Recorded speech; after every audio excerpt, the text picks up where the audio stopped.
امام مالک رحمۃ اللہ علیہ فرماتے ہیں اسلام میں جس نے کوئی بدعت ایجاد کی اور یہ سمجھتا ہے کہ وہ نیک کام ہے، بھلائی حسنہ ہے، تو اس نے یہ گمان کیا کہ محمد صلی اللہ علیہ وسلم نے اللہ رب العالمین کا پیغام پہنچانے میں خیانت سے کام لیا، کیونکہ اللہ رب العالمین فرما رہا ہے الیوم اکملت لکم دینکم، ہم نے آج تمہارے لیے تمہارے دین کو مکمل کر دیا۔ اللہ کے رسول علیہ السلام نے جب یہ نہیں بتایا کہ میرے ولادت کے دن کو عید مناؤ اور دین مکمل ہو چکا تھا،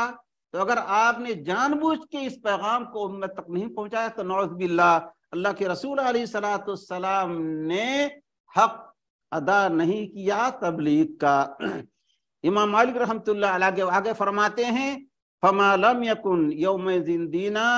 لا یکون اليوم دینا، تو جو اس وقت اس زمانے میں دین نہیں تھا اب آج بھی وہ دین نہیں ہوگا۔ اور یہ بھی فرمایا اس امت کا آخری حصہ درست نہیں ہوگا مگر اسی طریقے پر چل کر جس طریقے پر اس امت کا پہلا حصہ تھا۔